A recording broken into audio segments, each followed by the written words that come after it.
I disappeared after finding out my wife's baby wasn't mine.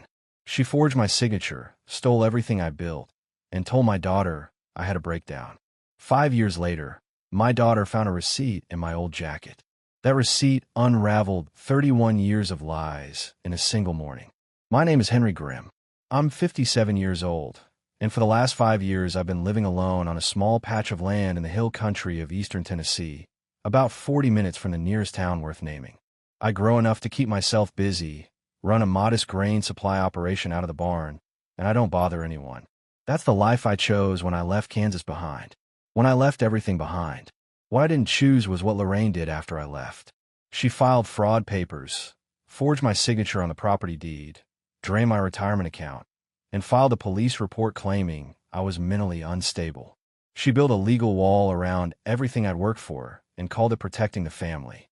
Then she hired a lawyer and waited 5 years for me to surface. 5 years. And I almost made it. I was loading grain sacks into the flatbed that Tuesday morning when I heard tires on the gravel road. Wrong sound for that hour. Too deliberate, too smooth. City car. I straightened up and watched a silver rental sedan ease its way up the hill toward my property like it owned the road and everything past it. My old border collie, Russ, trotted to the fence line and watched without barking. Even he sensed something was off. Two people got out. Lorraine first. She looked exactly like I remembered. Same posture, same careful hair, same way of standing like she was waiting for someone to take her picture. But her eyes were different. Harder. Like something warm in them had been replaced with something calculated. The man who climbed out after her wore a gray suit and carried a briefcase flat against his side like a tool, not an accessory. Mid-40s, polished. The kind of lawyer who gets paid to make reasonable things sound unreasonable. I set the grain bag down slowly and walked to the fence. "Hello, Henry," Lorraine said. Sweet as a church potluck dessert and twice as dangerous. "We need to talk about what you owe us." The lawyer didn't waste time on pleasantries. His name was Philip Dowd, and he had that smooth city man way of speaking, every word arranged like furniture in a showroom. He told me that my client had been more than patient. That 5 years of absence constituted legal abandonment. That child support alone, calculated from the month I left, totaled $62,000.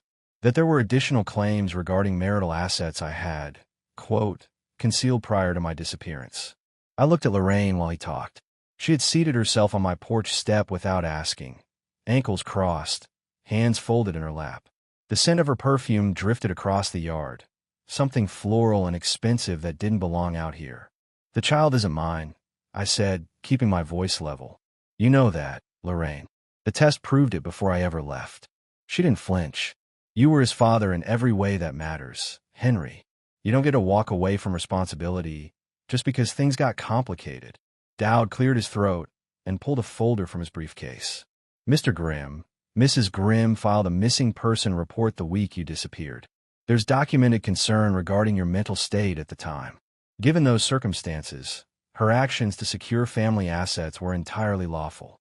"What actions?" I asked. "The farm property in Kansas was transferred solely to Mrs. Grimm via quitclaim deed. Your retirement account was liquidated for immediate family needs, all properly notarized and recorded with the county." I hadn't signed anything. I knew that like I knew my own handwriting. But I also knew that a man standing in a field in Tennessee with no lawyer and no documentation is just a man with a story no one has to believe. "You have 48 hours to respond," Dowd said, setting his card on the fence post. "After that, we proceed with formal legal action. Public record. Everything on file." Lorraine stood, smoothed her skirt, and looked at me with something almost like pity, the practiced kind. "Jenna said something last month that I thought you should hear. She said at least she knows what a real man isn't supposed to look like. That's your legacy, Henry." They walked back to the rental car. Tires crunched on my gravel. The engine purred to life, and they rolled back down the hill like a storm moving on to the next county. I stood there after they were gone, hand resting on the fence post, Russ sitting quiet at my boots. Across the field, my neighbor Earl Tatum was visible on his own porch, coffee mug in hand. 72 years old, Vietnam veteran, lived on that ridge longer than I'd been alive. He didn't wave. He didn't call out. He just stood there, watching, bearing witness. I picked up the lawyer's card from the fence post, turned it over once, and slipped it into my shirt pocket. 48 hours. I had a lot of ground to cover, and not much time to cover it. I drove 2 hours east to find a legal aid office. Didn't want anyone local involved. Not yet. The office was on the second floor of a strip mall in Cookeville, sandwiched between a tax preparer and a nail salon. Fluorescent lights, stacked folders, the smell of old coffee baked into the carpet. The kind of place people end up when they can't afford the other kind. Nadine Fowler looked up from behind her desk the moment I walked in. 38, sharp eyes behind wireframe glasses, hair pulled back tight. She had that particular quality of someone who'd heard every variation of bad news and stopped being surprised by any of it. I sat down and told her everything. Coming home early from the grain co-op one afternoon to find Lorraine at the kitchen table, her expression telling me before her words did. The baby that followed 7 months later, a boy with Stuart Aldridge's jaw and Stuart Aldridge's eyes. Stuart, who managed the branch where Lorraine worked, who had attended our daughter Jenna's high school graduation and shook my hand in the parking lot afterward. The paternity test I'd requested and paid for. The results that confirmed what I already knew. Lorraine's refusal to end it. My decision to leave before the lying finished swallowing me whole. Nadine listened without interrupting. When I finished, she clicked her pen twice and asked the question I'd been dreading. Do you have documentation? The test results, financial records, anything from before you left? No, I said. I want a clean break. Took my truck, my tools, my dog. That's all. She wrote something on her legal pad. Without documentation, this becomes your word against hers. And Mr. Grimm, the fact that you left without any legal process doesn't help you. Abandonment is abandonment in a judge's eyes, regardless of the reason behind it. She forged my signature, I said. On the deed, on whatever she filed. I never signed anything. Then we need proof of that. Nadine set her pen down. Do you have a former business partner? Anyone who might have kept financial record from your time in Kansas? Asset statements, partnership documents, anything with your actual signature that we can compare to what she filed. Clifford Base. The name surfaced immediately. Cliff and I had run the grain distribution side by side for 11 years before I sold him my half and walked away. Cliff was the kind of man who kept every receipt in a shoebox and called it a filing system, but nothing ever got thrown out. Tax reasons, he always said. I have someone, I told Nadine. My old partner. If anyone kept the paperwork, it's him. Call him today, she said. And Mr. Grimm, one more thing. She looked at me directly. There's a legal concept called presumptive paternity. In certain circumstances, a man who functioned as a child's father, regardless of biology, can be held financially responsible. Her lawyer will try to use it. We need to be prepared for that argument. The words settled over me like a cold front moving in. I'd left to escape a lie. Now the law might make the lie permanent. I thanked Nadine, walked back down to the parking lot, and sat in my truck with the engine off. Cliff's number was still on my phone. I kept it without quite knowing why. Maybe because some part of me always knew this day was coming. 3 rings. Then his voice, surprised and cautious all at once. Henry, that really you? Yeah, Cliff. It's me.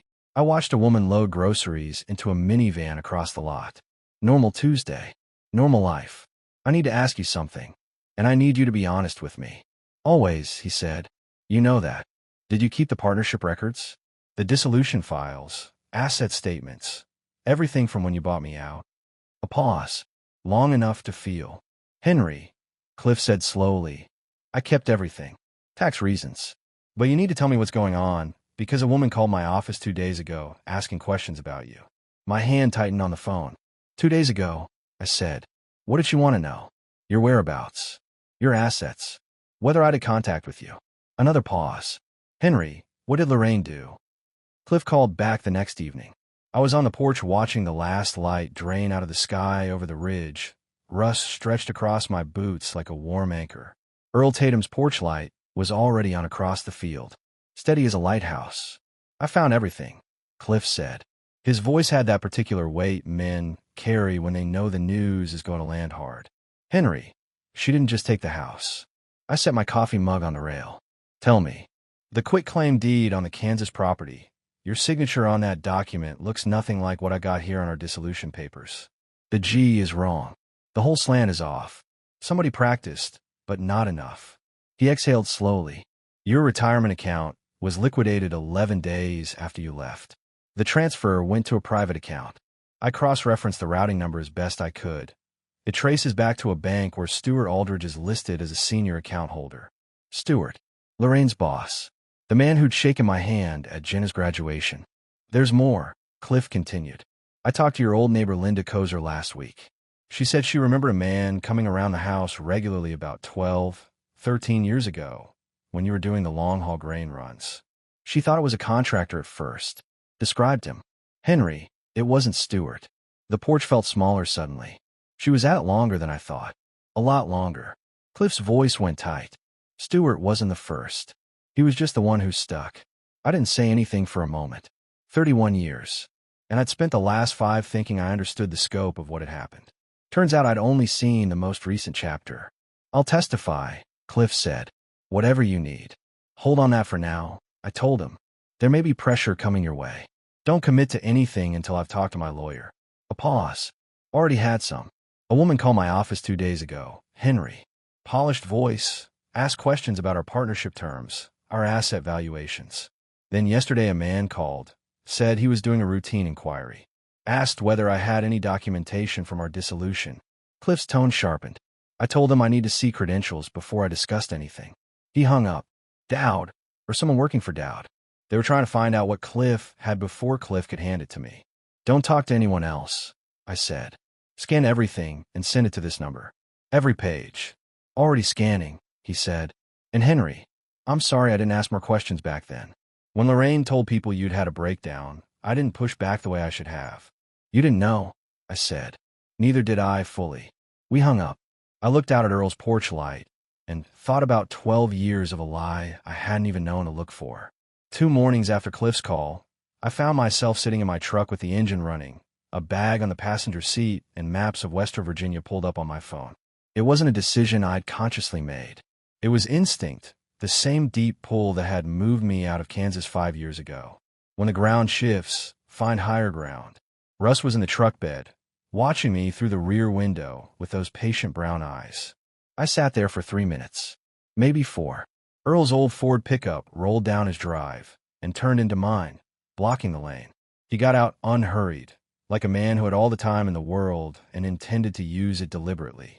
He was carrying something, a flat metal box, the kind you'd lock deeds and insurance papers in, scratched and dented with years of honest use. He came around to my window and knocked once. I rolled it down. Going somewhere? He asked. Thinking about it.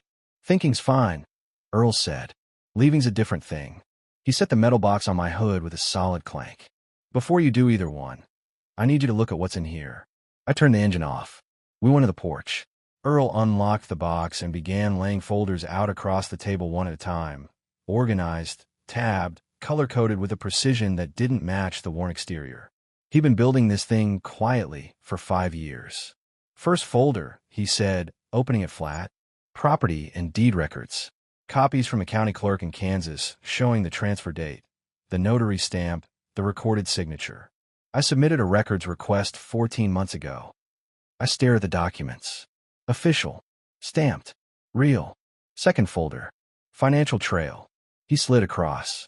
Bank records, transaction dates, transfer amounts. My retirement account emptied in a single move. Destination account. Stuart Aldridge's name connected to it by 2 degrees of paperwork. I hired a researcher for 6 weeks. Cost me most of what I'd set aside for a new roof. Earl, let me finish. He opened the 3rd folder. Missing person report and police interview notes. Lorraine filed it 2 hours and 18 minutes after you drove away. 2 hours, Henry. She had that story ready before your taillights were off the road. He pointed to a highlighted line. Interview with Clifford Bass, your former partner. He confirmed you seemed depressed in the months before you left.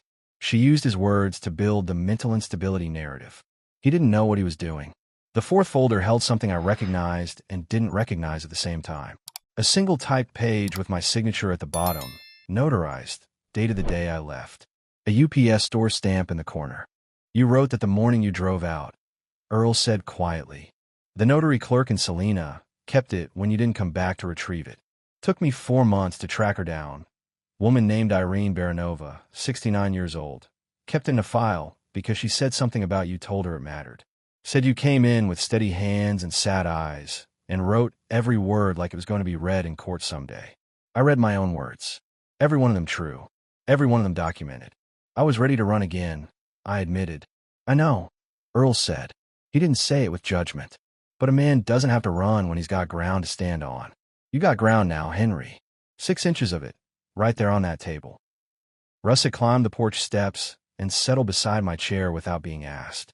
I picked up my phone and called Nadine Fowler. I have documentation, I said when she answered. All of it. A beat of silence. How much? Enough, I said. Can you meet tomorrow? Jenna had been engaged to Reed for 8 months, and somewhere in that time, she'd developed the habit of going through her mother's house looking for things that might be useful for the wedding. Old photos, decorations from holidays past, fabric her grandmother had stored in boxes decades ago. Lorraine encouraged it, said it was a good way to honor family history. That particular Saturday in early November, Jenna was in the spare room off the garage, working through stacked boxes while Reed sat in the kitchen pretending to read newspaper. She'd already found 3 boxes of Christmas ornaments and a lace tablecloth that might work for the reception when she pulled down a box labeled Simply Henry. Misk. She almost pushed it aside. Then she opened it. Inside were things she recognized from childhood. A pair of work gloves. A battered almanac from 2003. A canvas barn jacket, brown and worn at the elbows, smelling faintly of grain dust and machine oil. The jacket her father had worn every fall morning for years. The one she used to grab off the hook by the back door when she was cold and he wasn't home yet. She lifted it out and held it for a moment. Just held it. What did you find? Reed called from the kitchen. Old stuff, she said. Her voice came out quieter than she intended. She was folding the jacket to set it aside when she felt something stiff in the inner breast pocket. A piece of paper, folded small, yellow to the folds. She opened it carefully. Nebraska Medical Laboratory. Patient name, Henry Grimm. Test type, prenatal paternity analysis. Date of service, March 14th. Results, available for pickup. The date. She read it 3 times. March of the year her father left. 4 months before her half-brother was born.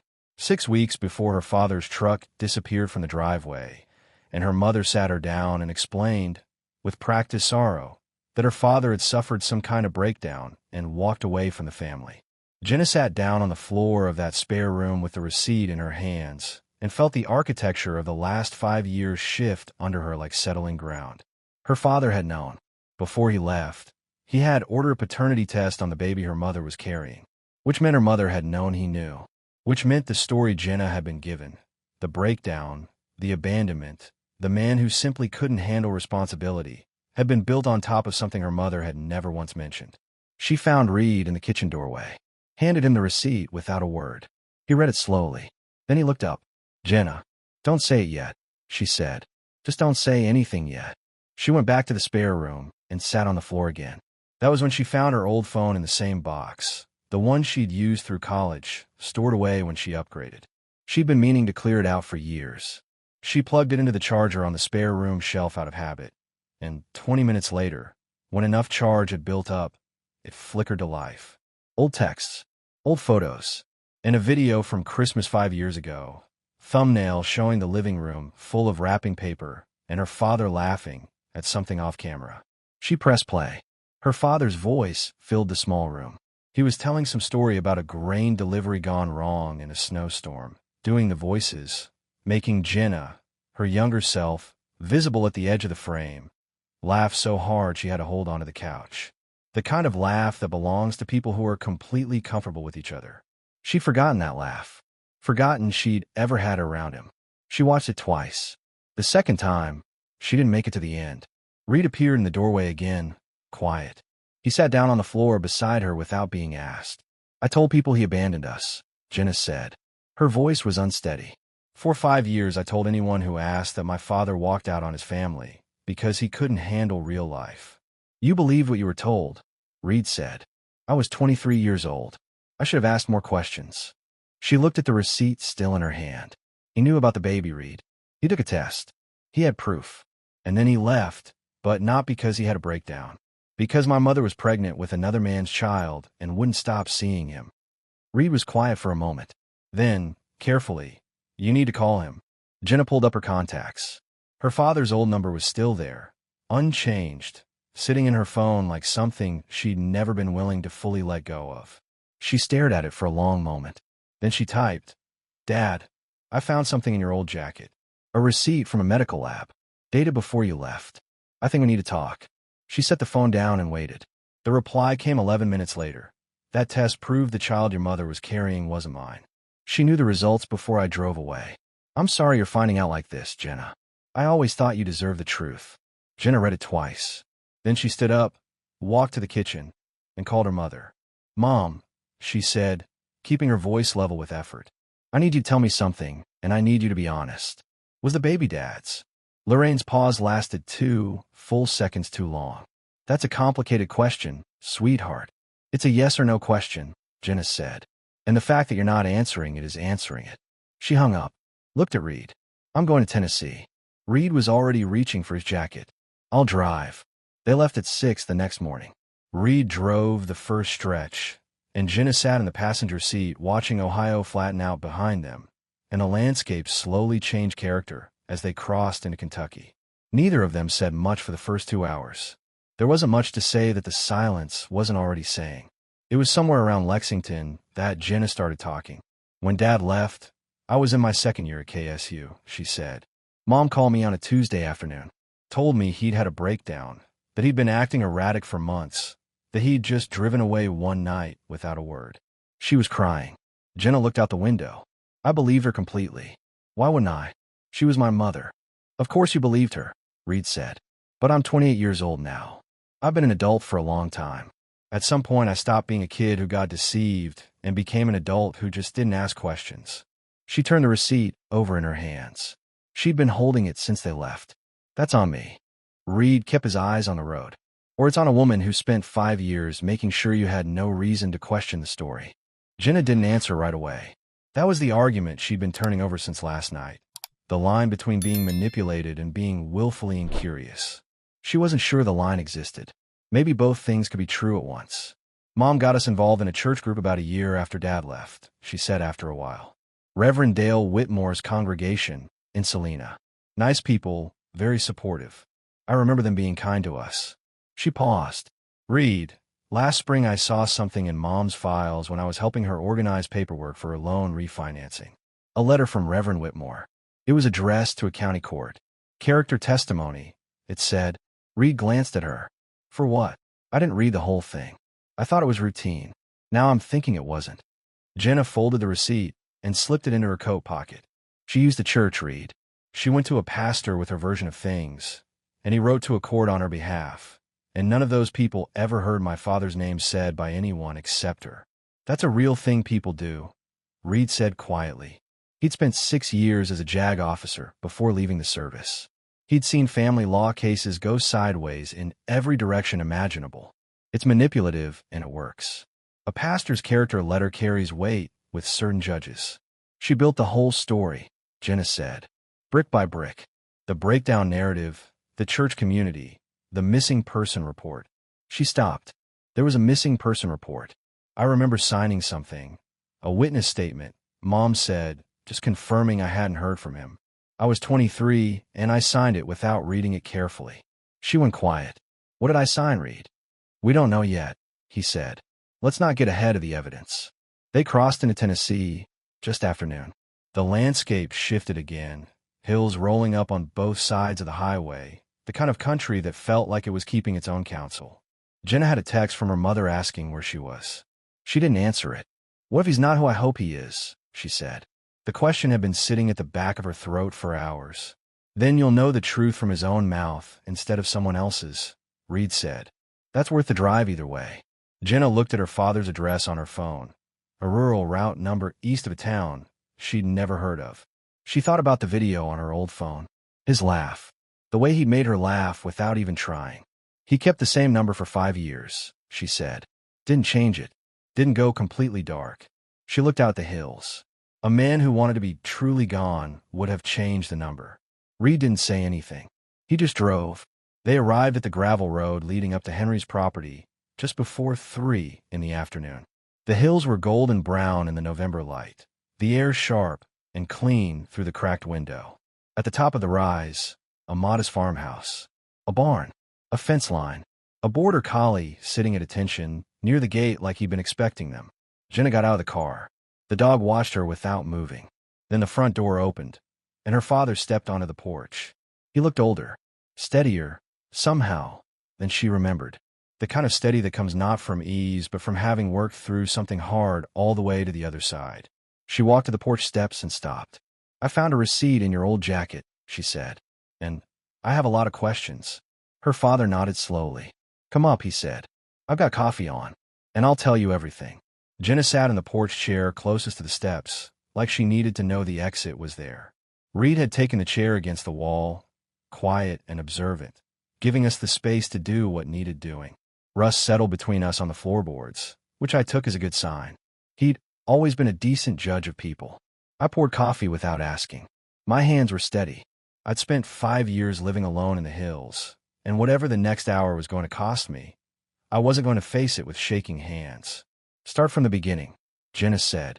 "Not Mom's beginning. Yours." So I did. I told her about the long-haul grain runs into Missouri and Oklahoma, the weeks away from home, the way Lorraine's manner had shifted when I came back.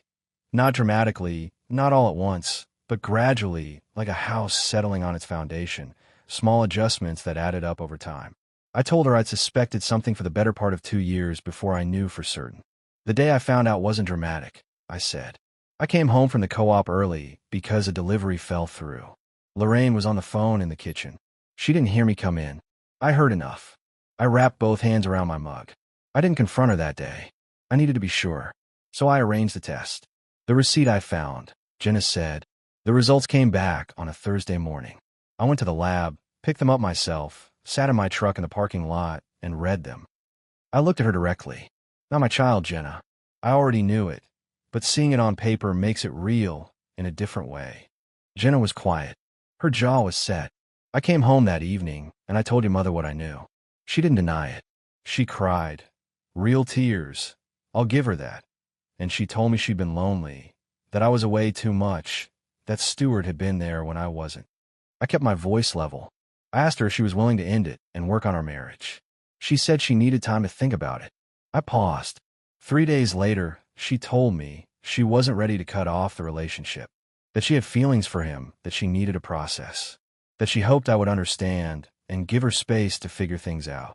She wanted you to stay while she kept seeing him, Jenna said. Not a question. She wanted me to raise his child, pretend nothing had happened, and wait while she decided whether our marriage was worth saving. I set the mug down. I couldn't do it. I packed my truck and drove east. Jenna was quiet for a long moment. The morning light had shifted, cutting a long line across the porch boards. She told me you had a breakdown, she said finally, that you'd been erratic for months, that she tried to get you help and you'd refused. That one night you just left. She looked up. I signed a witness statement, Dad. She said it was a routine form. I didn't read it carefully. Earl Tatum's folder had included a copy of that statement. Jenna's signature at the bottom, dated 3 days after I left. She confirmed that I had seemed withdrawn and unpredictable in the months prior. She hadn't known what she was signing. Lorraine had known exactly what she was doing. You were 23 years old, I said. You believe your mother. That's not a failure on your part. I'm 28 now, Jenna said, and there was an edge in it directed at herself, not at me. I had 5 years to ask questions, and I didn't ask them. Reed spoke from his chair for the first time. Someone spent 5 years making sure you had no reason to ask. His voice was measured. The voice of a man trained to see how evidence shapes a narrative. The missing person report, the witness statements, the church community. That's a constructed environment, Jenna. It doesn't survive the first honest question, which is exactly why no one in that environment was ever going to ask one. She looked at him, looked at me. The church, she said. Reverend Whitmore wrote to a court. I know, I said. Earl has a copy. The Reverend believed what your mother told him. He's not a villain. He was deceived like everyone else. I leaned forward. Jenna, I need you to understand something. I'm not asking you to hate your mother. Whatever she did to me, she's still your mother, and you have a right to that relationship. What I'm asking you to believe is that I didn't leave because I stopped loving you. I left because staying meant dying slowly inside a house built on a lie I hadn't agreed to live in. Jenna set her mug down on the porch rail and stood up. She walked to the end of the porch and stood there looking out over the fields for a good minute, arms crossed, the cold November wind moving her hair. Then she turned around. Her eyes were red, but her voice was steady. Clifford Bass, she said. He has documents. He does. Signatures, financial records, everything. And Earl. She looked toward the neighboring property. He put this together himself. Over 5 years. Every folder, I said.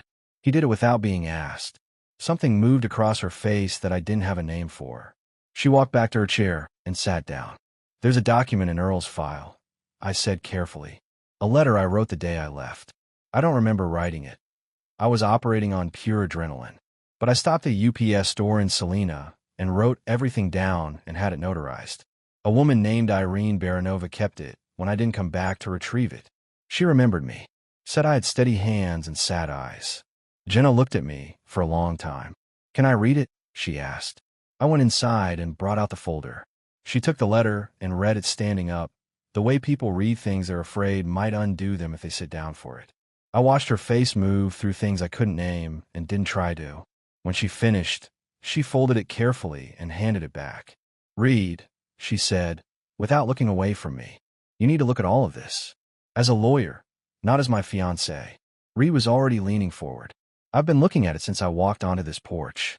Jenna reached out then and put her hand briefly on mine. Just for a second. Just long enough to mean something. Tell me what happens next, she said. Nadine Fowler arrived at the farm just after sundown, her compact car loaded with organized folders and the business-like energy of someone who had reviewed documents until midnight and come out the other side with a clear plan. She spread materials across my kitchen table, and for the next 2 hours the four of us, Nadine, Earl, Reed, and me, worked through the architecture of what we were going to present the following morning. Lorraine had confirmed by text, relayed through Dowd, that she would arrive at 10 with her attorney to conduct what Dowd had called a final resolution discussion. Neutral language for what both sides understood to be a confrontation. Ruth Forsythe joined by phone at 8 o'clock.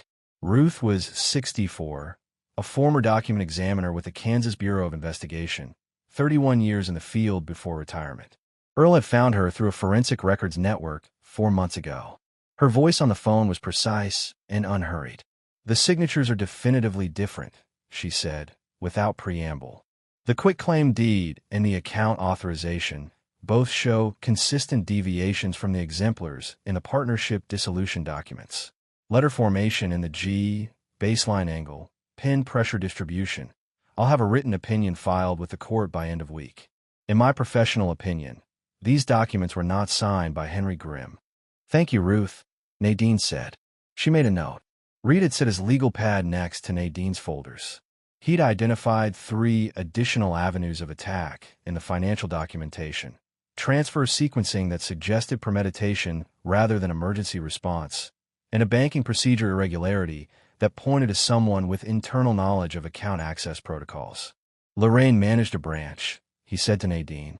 She would have known the exact process for accessing accounts under a mental health emergency declaration.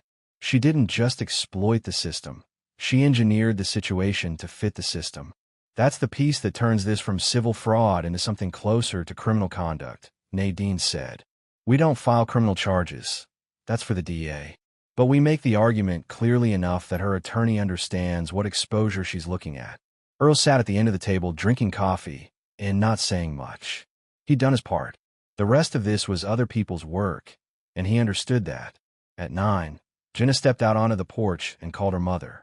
I could hear the tone of the conversation through the window, but not the words. It lasted 4 minutes.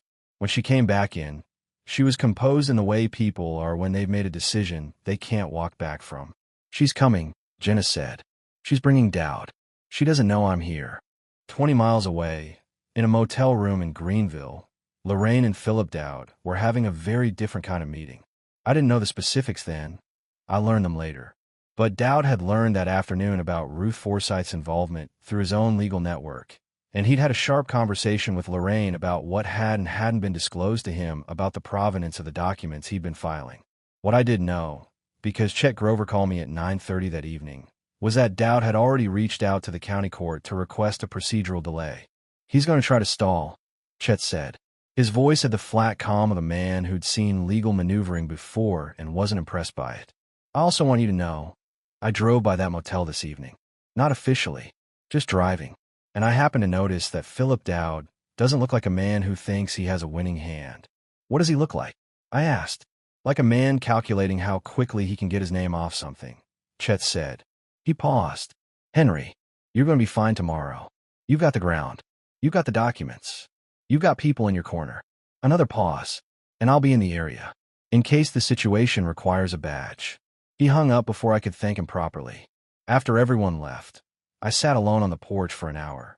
Russ at my feet, the Tennessee hills dark against the sky thick with stars. The night was cold and still and honest in the way that only certain nights are, when the air has no agenda and the darkness doesn't feel like a threat. I thought about the last time I'd felt completely trapped, sitting in a parking lot in Salina with a paternity test in my lap, understanding with total clarity that the life I'd built had been constructed on ground that wasn't solid. That morning I'd walked into a UPS store, written down everything I knew and felt and chose, had it notarized, and left without the copy because some part of me had already moved past the need to hold on to it. I'd spent 5 years thinking that document didn't exist anymore, that the record of who I was and why I left had simply dissolved. Turned out a 69-year-old woman named Irene Baranova had kept it in a manila folder in her desk drawer because she said something about my eyes told her it mattered. Some things hold together even when you let go of them. I went inside at midnight, set the alarm for 6, made sure the coffee pot was ready to run. Tomorrow I was going to stand on my own porch and tell the truth out loud in front of the woman who'd spent 5 years burying it. I wasn't nervous. I was ready. Lorraine's rental car came up the road at 9:58. 2 minutes early. She'd always been precise about punctuality when it served her image. Philip Dowd's sedan followed 30 seconds behind. They parked side by side in my gravel drive and got out together. Lorraine in her church meeting clothes, Dowd with his briefcase, both of them moving with the rehearsed confidence of people who believe they held the stronger position. Then Lorraine saw Jenna on the porch. She stopped walking, just for a second, barely visible, but I saw it. Dowd saw it too, because he put a hand briefly on her elbow and said something low. Lorraine composed herself and kept walking. Jenna. Her voice was warm, practiced. What are you doing here, sweetheart? Standing with my father, Jenna said. She didn't move from her spot beside my chair. Something shifted in Lorraine's expression. She looked at me. I looked back and didn't say anything. Let the silence work. Nadine opened the proceedings from the porch table, where Earl's folders were arranged in clean order. I'll present documentation systematically, Mr. Dowd. We can save everyone time. Dowd sat down in the chair Earl had placed for him. His face was carefully neutral, the professional mask of a man who'd been doing this long enough not to telegraph his reactions. But he wasn't the man who'd driven up to my farm 2 weeks ago with the loose stride of someone delivering terms. Something had tightened in him. First folder, the deed transfer. Nadine laid the 2 signatures side by side, the quitclaim with Lorraine's version of my name, and the partnership dissolution with my actual signature. Ruth Forsythe, formerly of the Kansas Bureau of Investigation, has filed a written forensic opinion confirming these were signed by 2 different people. The opinion is attached. Dowd examined the documents without speaking. His pen moved once across his notepad, then stopped. Second folder, the financial trail. Nadine walked through the timeline. Retirement account liquidated 11 days after I left. Transfer to an account connected to Stuart Aldrich. The transaction records, cross-referenced with Mr. Aldrich's publicly available account information, indicate the funds were directed to an account where Mr. Aldrich holds signatory authority. Lorraine's hands, folded in her lap, tightened. One finger moved against the other. That was all. Third folder, the missing person report and its timing. Filed 2 hours and 18 minutes after Mr. Grimm's departure, Nadine said. The report describes a mental health crisis and was used to authorize emergency account access. The procedural irregularity, specifically the absence of any independent medical assessment required under Kansas statute, will be a central point in our counterfiling. Dowd set his pen down. Mrs. Grimm, he said quietly, without looking at Lorraine. Just her name, just the weight of it. Fourth folder, my notarized letter, dated the morning I left. Nadine read 2 lines aloud. The rest she slid toward Dowd. He read it. His jaw worked once. Then Jenna stood up. Mom. Her voice was steady in a way that cost her something. I need to ask you something in front of everyone here. and I need you to answer me honestly." She paused. "Did you know Dad had taken a paternity test before he left?" Lorraine looked at her daughter with an expression I recognized from 31 years of marriage. The gathering of resources, the calculation of angles, the decision about which version of the truth was most survivable. "Jenna, this is between your father and me. It stopped being just between you and him the day you had me sign a witness statement I didn't fully understand," Jenna said. "Answer the question." The silence on the porch was complete. Even the wind seemed to hold off. Lorraine looked at me. Something in her face moved. Not guilt exactly, but the recognition that the architecture she'd built was no longer bearing weight. "Yes," she said. "I knew." Dowd stood up immediately. He closed his briefcase with a precise click and looked at Nadine. "Ms. Fowler, my client and I will need to discuss the parameters of a negotiated resolution. I'd suggest we recess and reconvene within the week." "Of course," Nadine said. Lorraine stood. She looked at Jenna once more, not with anger, but with something older and harder to name. Then she looked at me. "I never thought you'd fight back," she said. "Not cruelty, just truth." "I know," I said. "That was your mistake." They walked to the cars. Dowd's engine started first. Lorraine sat in hers for nearly a minute before she started it and reversed slowly down the gravel road. After the dust settled, Chet Grover's truck rolled up the drive. He got out, looked at the empty space where 2 cars had been, and raised an eyebrow. "How'd it go?" "The way it needed to," I said. He nodded once, satisfied, and got back in his truck. Earl collected his folders. Ree made a call. Nadine was already typing on her phone, and Jenna was sitting on the porch steps with her elbows on her knees, looking out at the Tennessee hills, quiet and still. I sat down beside her. Rust settled between us. "She admitted it," Jenna said after a while. "In front of everyone." "She did. I don't know what to do with that yet." "You don't have to know today," I said. She looked at me. "Are you okay?" The question landed somewhere I hadn't expected. I thought about it honestly. "Yeah," I said. "I am." The settlement came through 9 weeks later. Lorraine returned everything. The Kansas farm proceeds, the retirement account balance minus documented living expenses, and a sum Nadine had negotiated as restitution for the false police report filing. The criminal fraud referral to the DA's office was conditionally withdrawn upon full compliance. Stuart Aldridge's name appeared in the financial restitution paperwork as a co-obligor, which I was told caused a significant problem in his professional life. I didn't pursue it further. That wasn't my work to do. Reverend Whitmore wrote me a letter. 2 pages, handwritten, the kind of careful penmanship that belongs to a man who takes words seriously. He said he'd been deceived, that he was deeply sorry for the role his letter had played, and that he'd spoken with his congregation about the importance of hearing both sides before lending institutional weight to any one person's account. I wrote back, kept it brief, said I appreciated the honesty and bore him no ill will. I meant it.